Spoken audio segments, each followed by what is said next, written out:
سورہ آل عمران کی آیات 102 سے 109 تک ان کا مفہوم ہم نے بیان کرنے کی سعادت حاصل کرنی ہے۔ اللہ تبارک و تعالی نے ایمان والوں کو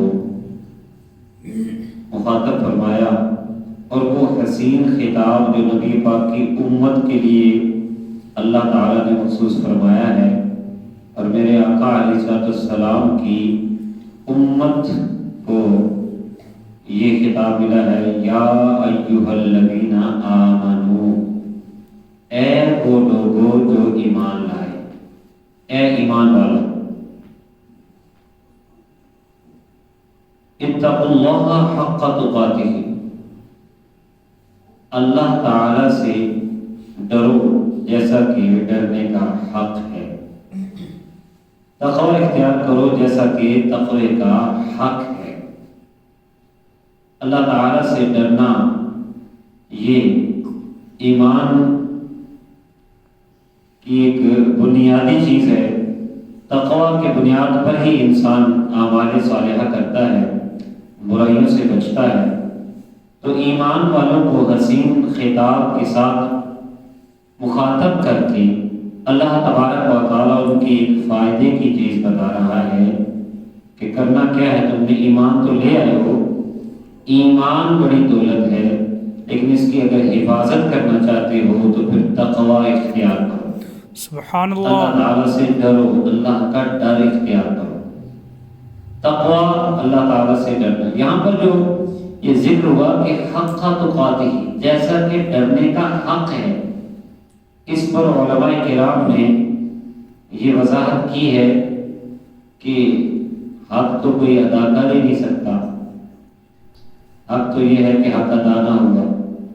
انسان جد و جہد کرے، کوشش کرے جس قدر ہو سکے۔ اسی لیے قرآن عزیز میں دوسری جگہ اللہ تبارک و تعالی نے فرمایا فاتقوا اللہ ما استطعتم، اللہ تعالی سے ڈرو جس قدر تم سے ہو سکے۔ تو یہ بھی اس کا کرم ہے کہ ہمیں ہماری کوشش کے ساتھ منسلک کر دیا کہ جس قدر تمہاری کوشش جدوجہد ہو سکتی ہے، ڈرتے رہو اللہ تعالیٰ سے۔ اور نبی کریم صلی اللہ علیہ وسلم کی ایک حدیث شریف کا بھی مفہوم ہے کہ جس چیز سے میں تمہیں منع کروں اس سے باز آ جاؤ، اور جس چیز کا حکم دوں اس کو بچا لاؤ جس قدر تم سے ہو سکے۔ تو بہرحال تقوی بڑی نعمت ہے، اور تقوی جو ہے ہمارے لیے ایک نور ہے، تقوی روشنی ہے، تقوی مشکلات سے آسانی دیتا ہے، تقوی مشکلات سے نکالتا ہے۔ تقوی کی وجہ سے اللہ تعالیٰ وہاں سے رزق عطا فرماتا ہے جہاں سے گمان بھی نہیں ہے۔ تقوی کی وجہ سے اللہ تعالیٰ گناہوں کو معاف کرتا ہے، تقوی کی وجہ سے اللہ تعالیٰ بڑے بڑے اجر دیتا ہے۔ یہ ساری جو میں نے برکات بتائی ہیں آپ سورہ طلاق کے اندر دیکھ سکتے ہیں۔ تو تقوی اختیار کرنا چاہیے، سارے مسئلوں کا حل تقوی ہے۔ فرمایا وَلَا تَمُوتُنَّ إِلَّا وَأَنْتُمْ مُسْلِمُونَ، ایمان والو، ایمان کی دولت ملی ہے، اس کی حفاظت کرنی ہے تو تقوی اختیار کرو، اور تقوی اختیار کرتے رہو کرتے رہو کرتے رہو یہاں تک کہ دنیا سے چلے جاؤ تو تم پھر مسلمان ہو کر جاؤ گے۔ تو کوشش یہی کرنی ہے کہ موت آئے تو ایمان کی حالت میں آئے، اسلام کی حالت میں آئے، کیونکہ انما الاعمال بالخواتیم حدیث شریف میں ہے کہ اعمال کی قبولیت کا دار و مدار خاتمے پر ہے۔ ساری زندگی نیک اعمال کرتے رہے، اگر اللہ محفوظ رکھے ایمان پر خاتمہ نہ ہوا تو سارے اعمال ضائع۔ اس لیے خاتمے جو ہے اس پر چونکہ نجات کی بنیاد ہے تو فرمایا مرنا تو مسلمان ہی مرنا، تو خاتمہ بالخیر کی اسی لیے دعا کی جاتی ہے۔ حضرت سیدنا یوسف علیہ السلام کی بھی دعا موجود ہے، توفنی مسلما والحقنی بالصالحین، مجھے موت اسلام کی حالت میں دینا اور خاص قرب والوں کے ساتھ مجھے ملانا، صالحین کے ساتھ مجھے ملانا۔ تو یہ دعا ہمیں بھی کرتے رہنا چاہیے کہ اللہ تعالی ہمیں موت دے تو ایمان اور اسلام پر عطا فرما۔ اسی لیے آیت میں فرمایا وَاعْتَصِمُوا بِحَبْلِ اللَّهِ جَمِيعًا وَلَا تَفَرَّقُوا، اور اللہ کی رسی کو مضبوطی سے تھام لو اور ٹکڑے ٹکڑے نہ ہو، تفریقے میں نہ پڑو، جدا جدا نہ ہو۔ اللہ تعالیٰ کی رسی سے کیا مراد ہے؟ مسلم شریف کی ایک روایت کا مفہوم ہے کہ اللہ کی رسی سے مراد قرآن کریم ہے۔ جس نے اس کی ہدایت کی پیروی کی وہ سیدھے راستے پر ہے اور وہ نجات پا گیا، جو اس کی ہدایت کی پیروی نہیں کرتا تو وہ رستے سے ہٹ گیا۔ تو اللہ کی رسی کو مضبوطی سے تھامو، قرآن پاک کی تعلیمات کو سیکھنا سمجھنا۔ اس لیے ایسے دروس قرآن کی محافل کا بھی انعقاد کیا جاتا ہے کہ آپ قرآن پاک سمجھیں۔ یہ حبل اللہ المتین ہے، اللہ کی مضبوط رسی ہے، قرآن کے دامن کو تھامیں، انشاءاللہ آپ اپنی منزل مقصود تک پہنچیں گے، اللہ تعالیٰ آپ کو نجات عطا فرمائے گا۔ اور اللہ کی رسی سے ایک قول ہے کہ جماعت بھی مراد ہے۔ جماعت سے مراد مسلمانوں کی اکثریت ہے، کیونکہ میرے آقا علیہ السلام نے فرمایا کہ اللہ کی تائید جماعت کے ساتھ ہے، اور جو علیحدہ ہوا، تنہا ہوا، اس نے جداگانہ نیا راستہ اختیار کیا، من شذ شذ فی النار، تو وہ جہنم میں چلا گیا۔ اور نبی کریم صلی اللہ علیہ وسلم کی ارشاد کا یہ مفہوم ہے کہ میری امت کی جو جماعت ہے، اکثریت جو ہے وہ گمراہی پر جمع نہیں ہو سکتی۔ اس میں اہل علم و دانش کی اکثریت مراد ہے، اور وہ آپ دیکھیں کہ ابتدا سے جو اہل حق چلتے آ رہے ہیں ان کے ساتھ ساتھ رہنا، تفریقے میں نہیں پڑنا۔ تفریقے کا مطلب یہی ہے کہ ایک نظریہ، ایک سلسلہ ابتدا سے آگے تک چلتا آتا ہے، کوئی اس کے مخالف ہوتا ہے تو پھر وہ فرقہ بناتا ہے۔ یہ نہیں کہ ہر جماعت جو اہل حق ہے ان کو بھی فرقہ کہا جائے، ایسا درست نہیں ہے۔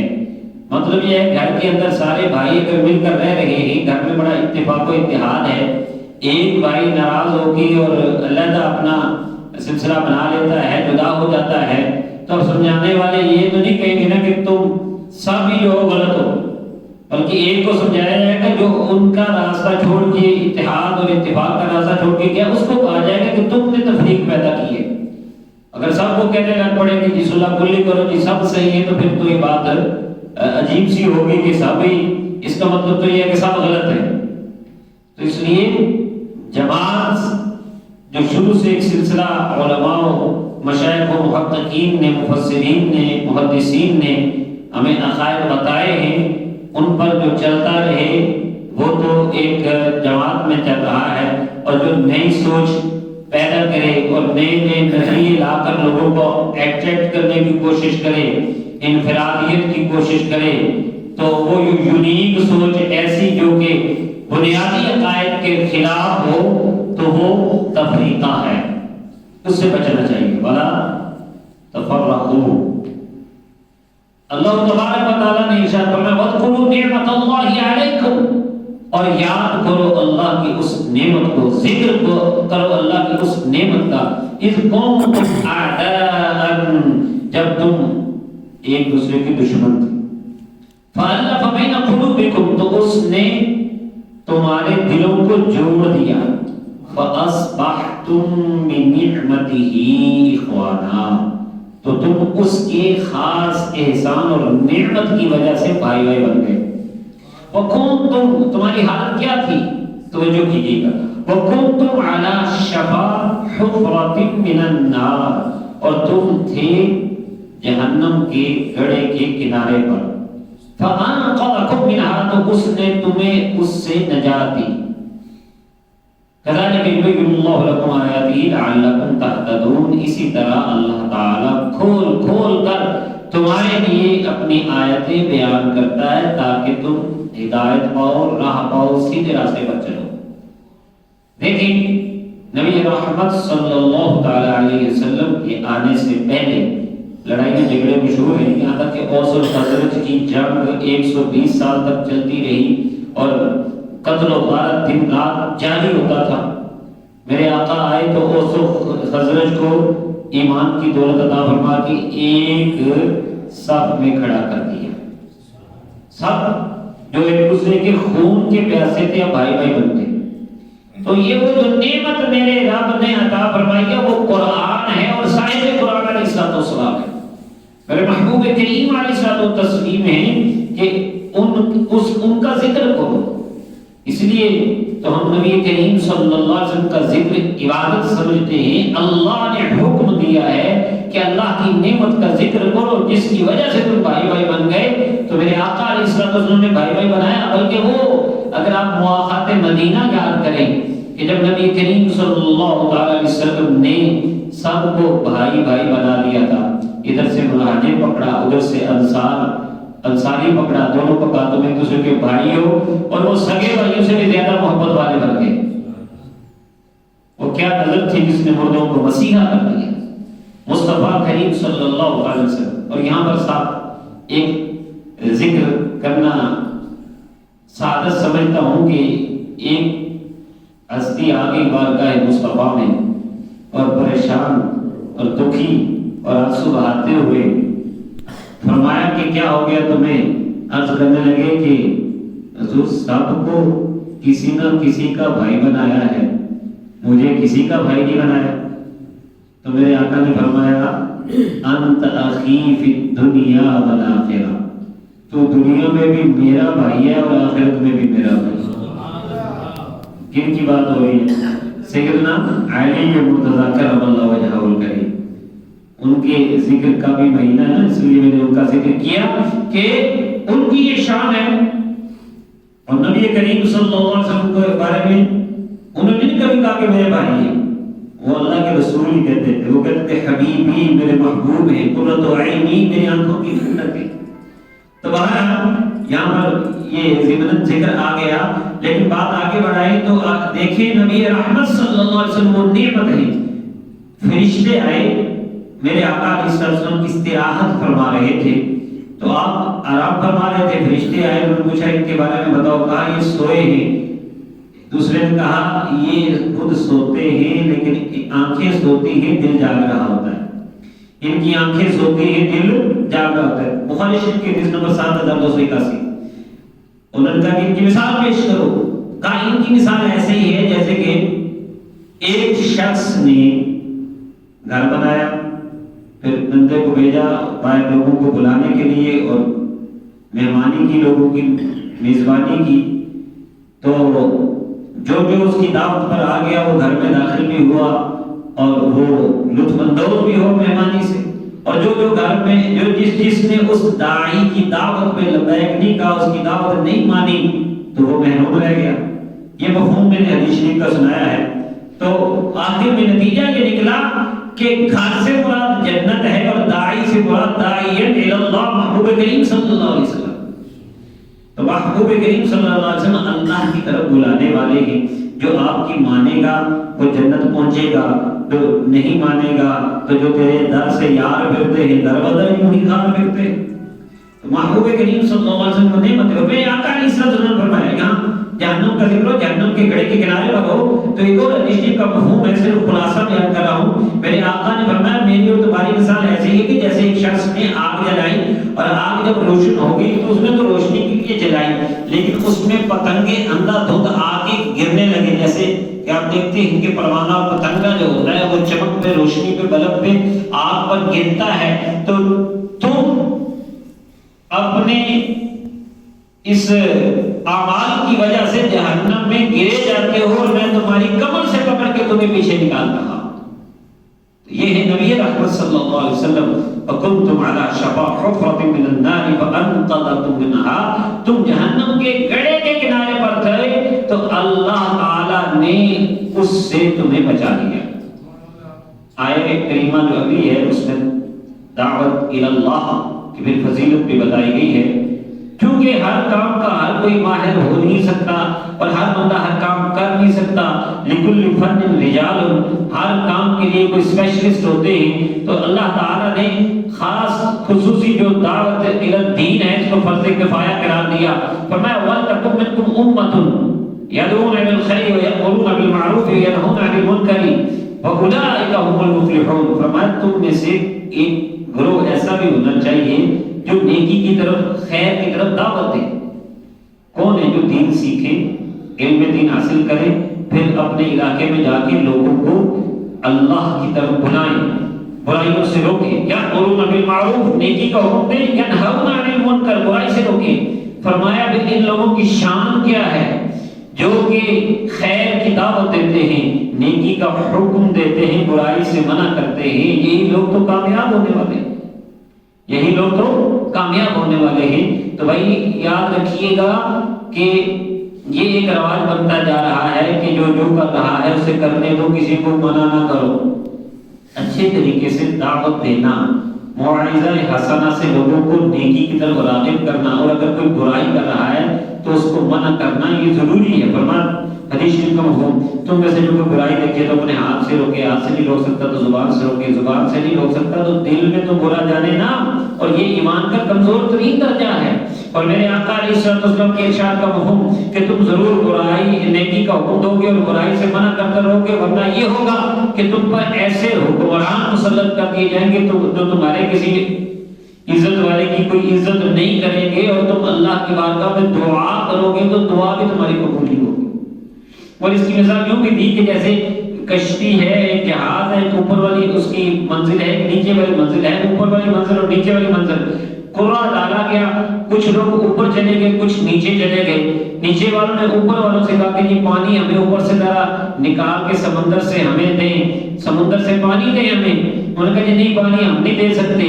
اب نیچے والوں نے سوچا کہ اب اوپر سے تو پانی دے نہیں رہے، اب اوپر سے جا کے کیا لائیں، چلو آسانی کرتے ہیں، شارٹ کٹ اختیار کرتے ہیں، نیچے پھٹا توڑتے ہیں، نیچے سے پانی ہم ڈائریکٹ سمندر سے لے لیں گے. اب نبی پاک صلی اللہ علیہ وسلم نے فرمایا کہ اگر وہ نیچے والے وہ تختہ پھٹا جہاز کا توڑ کے نیچے سے پانی نکالیں اور اوپر والے انہیں منع نہ کریں گے کہ جو اپنے گھر میں کرتے رہے ہمیں کیا، تو اب کیا ہوگا، نہ صرف نیچے والے ڈوبیں گے بلکہ اوپر والے بھی ڈوب جائیں گے. اور اگر اوپر والے انہیں منع کریں گے تو دونوں محفوظ ہو جائیں گے. بس اسی طرح برائی کرنے والے کی بھی مثال ہے. اگر معاشرہ میں برائی ہو رہی ہے، آپ اسے نہیں روکیں گے، نہیں سمجھائیں گے، تو ایک دن آپ کے لیے وہ اپنے گھر میں کر رہا تھا، ایک دن آپ کے گھر میں بھی دیکھی جائے گی وہ برائی آپ کی طرف پھیلتی ہے. جیسے کہ آج کل سوشل میڈیا پر چیزیں نہیں وائرل ہو جاتی. آپ سمجھتے ہیں کہ ہم بچے ہوئے تو آپ کے بچے دیکھ رہے ہوتے ہیں، آپ بچے ہوتے ہیں آپ کے بچے دیکھ رہے ہوتے ہیں، بچوں کو نہیں پتا ہوتا. اب تو برائی یہ جو ہے وہ ایک ٹچ پر، صرف ایک ٹچ کرنے پر برائی جو ہے وہ آتی جاتی ہے اور لوگ دیکھ رہے ہیں. تو اس لیے اس پہ کوشش ہونی چاہیے کہ خیر کو پھیلائیں، اچھائی کو پھیلائیں. بہرحال مزید آگے اللہ تبارک و تعالیٰ نے ارشاد فرمایا وَلَا تَكُونُوا كَالَّذِينَ تَفَرَّقُوا وَاخْتَلَفُوا مِن بَعْدِ مَا جَاءَهُمُ الْبَيِّنَاتُ فَأُولَٰئِكَ لَهُمْ عَذَابٌ عَظِيمٌ. فرمایا کہ ایسے نہ ہو جاؤ کہ جیسے پہلے لوگ جدا ہو گئے اور ان میں اختلاف کیا باوجود ان کے کہ ان کے پاس کھلی نشانیاں آ گئی. اور ایسے لوگوں کے لیے بہت بڑا عذاب ہے، جس پر میں پہلے بات کر چکا ہوں کہ جماعت سے نکل جانا تفریقہ ہے. حضرت خواجہ حسن بصری رحمۃ اللہ تعالیٰ علیہ انہوں نے یہ کہا تھا نا، انہوں نے جب معتزلہ کے لوگ واصل بن عطا وغیرہ جو ہیں انہوں نے نئے عقیدے گھڑنے شروع کر دیے کہ گناہ کبیرہ کرنے والا ایمان سے نکل جاتا ہے، تو ایسے عقیدے انہوں نے گھڑے کہ نہ وہ مومن رہتا ہے نہ کافر رہتا ہے، اور بھی بہت سی باتیں. تو آپ نے فرمایا اعتزلنا عنا، یہ ہم سے جدا ہو گئے. تو اہل سنہ والجماعت، اہل سنت و جماعت یہ شروع سے چلتے آ رہے ہیں. آپ دیکھ لیں چاروں جو فرقے ہیں ان کے امام سارے سنی. حضرت امام اعظم ابو حنیفہ سنی ہے، حضرت امام شافعی سنی ہے، حضرت امام احمد بن حنبل سنی ہے، حضرت امام مالک سنی. بڑے بڑے بزرگوں کو دیکھیں تو حضرت غوث اعظم رحمۃ اللہ تعالی علیہ حنبلی ہیں، سنی ہیں، حضرت داتا گنج بخش علی حجویری رحمۃ اللہ تعالی علیہ حنفی ہیں، سنی ہیں، سلطان الہند خواجہ معین الدین چشتی اجمیری رحمۃ اللہ تعالی علیہ سنی ہیں، حضرت سیدنا مجدد الفسانی رحمۃ اللہ تعالی علیہ نقشبندی ہیں اور سنی ہیں۔ آپ جہاں بھی دیکھیں بڑے بڑے اکابر علماء اور جو اکثریت ہے وہ اہل السنہ والجماعت، اہل سنت و جماعت کی رہی ہے، تو جماعت اہل سنت و جماعت کو جو ہے کوئی چھوڑتا ہے۔ یہ کوئی تفریقی کی بات نہیں، ایک محبت کی بات کروں گا۔ پہلے ذرا ایک لفظ سنیں، جو کہ ہم اپنے حوالے سے ایک دوسرے کو تعارف کرا رہے ہیں۔ ہم کہلاتے ہیں کہ ہم سنی ہیں، سنی سے کوئی تفریقہ نہیں ہو رہا، سنی بنا کس سے ہے؟ بعض لوگوں سے ہم نے سنا کہ لوگ کہتے ہیں ایسی سن کے سنی ہوئے نا، ایسے سنی ایسی سن کے جو مسلمان ہے اصلی سنی ہے، حالانکہ سب بھی سن کے ہو گئے، پڑھ کے تو کم نہیں ہوں گے۔ یہ بات غلط ہے۔ وہ جی اردو میں جو سننا ہوتا ہے نا، اس کو لے کے کہتے ہیں جی سنی سے مراد ہے سن کے مسلمان ہو گیا، یہ بات نہیں ہے۔ سنی عربی کا لفظ ہے، اصل میں سنیٌ، کیا لفظ ہے؟ سنیٌ، اور سنی کا روٹ جو ہے سنت ہے، سین نون نون اس کا روٹ ہے سنت، یعنی سنت پہ عمل کرنے والا، سنت کے ساتھ نسبت۔ جیسے مدینہ سے جس کی نسبت ہو جیسے کیا کہتے ہیں؟ مدنی۔ مکہ سے جس کو نسبت ہو جیسے کہتے ہیں مکی، تو سنت سے جس کو نسبت ہو جائے وہ سنی۔ سمجھ آئے کہ نہیں ہو سکتی؟ محبوب کریم صلی اللہ علیہ وسلم کو اللہ تعالیٰ نے رحمت للعالمین بنایا، ان کو مانے، سارے انبیاء کرام علیہ السلام کو مانے، سب کی شانیں مانے، اور سارے انبیاء کو سب سے افضل مانے۔ پھر نبی پاک کی نسبتیں، نبی پاک صلی اللہ علیہ وسلم کے ساتھ نسبتیں جس جس کی ہوگی، اہل بیت اطہار ہوں، اصحاب کرام، اصحاب کرام سب کی عظمت مانے۔ جو سب سے زیادہ شان والے چار یار ہیں ان کو بھی مانے، اور صحابہ میں جو سب سے پیچھے بھی ہیں ان سب کو بھی مانے۔ جس مسلمان نے دیکھا انہیں ایک نظر، اس نظر کی بصارت پہ نہ پہنچا، لڑائیاں ختم ہو جائیں گی۔ اب اس دور میں آگے ہم پرانے بزرگوں کی باتیں کریں اور ان پر تنقیدیں کریں اور انگلیاں اٹھائیں تو پھر آپس میں انتشار بیٹھے گا۔ آپ سب کی محبت کی بات کریں اور سب نے جو اچھی اچھی باتیں ہمیں بتائی ہیں ان کی بات کریں، نہ لڑائی ہوگی نہ جھگڑا ہوگا۔ تو یہ ہے محبت، اور یہ محبت آپ کو کہاں ملے گی؟ انشاءاللہ اہل سنت والجماعت میں ہی ملے گی، کہ وہ سب نسبتوں کا احترام کرتے ہیں، اہل بیت کرام ہوں یا صحابہ کرام علیہ رضوان ہوں، اولیاء کرام ہوں، فقہاء کرام ہوں، سب کا احترام کرتے ہیں۔ اب تو ایسے بھی لوگ ہیں فقہاء کے خلاف، اولیاء کے خلاف، تو آپ محبت کی بات کریں، سب کی عظمتیں مانیں، سب کی اچھی باتیں آگے ٹرانسفر کریں۔ امت میں بہت انتشار پھیل گیا، بہت تفریق ہو گئی، بہت خون ریزی ہو گئی، حال محبت ہے، اور وہ محبت یہی ہے کہ سب کی شان مانے، سب کی تعظیم کریں۔ اللہ تعالیٰ ہمیں اس کی توفیق عطا فرمائے۔ فرمایا اگلی آیات کا ترجمہ بھی کرتا چلو، 109 تک ہم نے جانا ہے۔ فرمایا ان کے لیے تو عذاب ہے کہ جو فتنہ فساد کرتے ہیں، تفرقہ کرتے ہیں، اختلاف کرتے ہیں۔ پھر قیامت کا منظر اللہ تبارک و تعالیٰ بیان فرما رہا ہے، یوم تبیض وجوہ وتسود وجوہ، وہ دن ایسا ہوگا کچھ چہرے سفید چمکتے ہوں گے اور کچھ چہرے سیاہ ہوں گے۔ کچھ تو ایسے ہوں گے کہ نور آنکھوں میں تو چہرے پہ اجالے ہوں گے، مصطفیٰ والوں کے انداز نرالے ہوں گے، اور کچھ چہرے سیاہ ہوں گے۔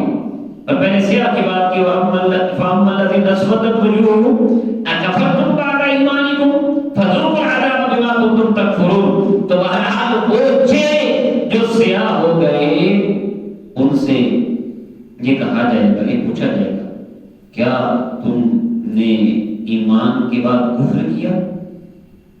یعنی یہ سوال تحقیق کے لیے، تم نے ایمان کے بعد کفر کیا ہے نا، بس چکھو اب عذاب، اس کا بدلہ جو تم کفر کیا کرتے تھے۔ اس پر مفسرین نے مختلف اقوال لکھے ہیں کہ اگر تو وہ شروع سے ہی کافر تھا تو پھر یہ کیسے ہو سکتا ہے کہ ایمان کے بعد کفر کیا؟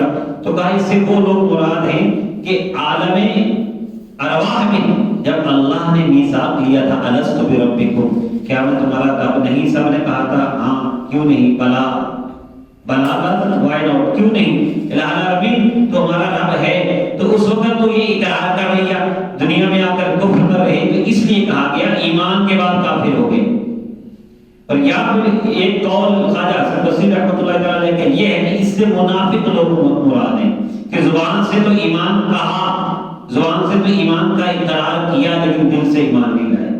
اور ایک قول یہ ہے کہ اس سے مراد اہل کتاب ہیں کہ نبی رحمت صلی اللہ علیہ وسلم سے کے آنے سے پہلے تو پہلے تمام نبیوں کو مانتے بھی تھے اور ان کے آنے کی باتیں اپنی کتابوں سے پڑھ پڑھ کے سناتے بھی تھے، لیکن جب میرے آقا علیہ الصلوۃ والسلام آئے تو جن اہل کتاب نے ان کو نہیں مانا، اللہ نے بھی ان کو نہیں مانا، کہا یہ کافر ہے۔ اور اس سے اگلی آیت میں فرمایا دوسرا منظر تقابل کے طور پر فرمایا وَأَمَّا الَّذِينَ ابْيَضَّتْ وُجُوهُهُمْ فَفِي رَحْمَةِ اللَّهِ هُمْ فِيهَا خَالِدُونَ، اور بہرحال وہ لوگ جن کے چہرے سفید ہوں گے تو وہ اللہ کی رحمت میں ہوں گے، اس میں ہمیشہ رہیں گے۔ دعا کریں، میرے آقا علیہ السلام نے یہ بھی فرمایا نا، ایمان کے بعد نماز کی پابندی کریں، وضو کیا کریں۔ میرے آقا نے فرمایا کہ میرے جو امتی ہیں میں ان کو کیسے پہچانوں گا، چہرے وضو کے اعضاء چمک رہے ہوں گے، جی غر محجلین ہوں گے، تو اس لیے یہ کوشش کیا کریں کہ اس چمک کو اور بڑھائیں۔ فرمایا تلک آیات اللہ نتلوها علیک بالحق، یہ اللہ کی آیات ہیں، ہم تم پر ٹھیک ٹھیک پڑھتے ہیں۔ وما اللہ یرید ظلما للعالمین، اللہ تعالی جہان والوں پر ظلم کا ارادہ نہیں فرماتا۔ اللہ تعالیٰ کسی پر ظلم نہیں کرتا، انسان اپنے ایمان، اعمال، عقیدے کے حوالے سے خود غلط چلتا ہے تو اس پر جو ہے وہ عذاب آتا ہے، تو یہ ظلم اس نے خود کیا۔ فرمایا وَلِلَّهِ مَا فِي السَّمَاوَاتِ وَمَا فِي الْأَرْضِ، اور اللہ ہی کا ہے جو کچھ آسمانوں میں ہے اور زمین میں ہے۔ وَإِلَى اللَّهِ تُرْجَعُ الْأُمُورُ، اور تمام امور اللہ کی بارگاہ میں لوٹیں گے۔ اللہ تعالیٰ کی ہی قبضہ قدرت میں سب کچھ ہے۔ اللہ تعالیٰ ہمیں اپنی ذات پر توکل کرنے، تقوی اختیار کرنے، برائیوں سے بچنے، برے عقیدوں سے بچنے اور صحیح عقائد حقہ پر قائم رہنے کی توفیق عطا فرمائے۔ وما علینا الا البلاغ۔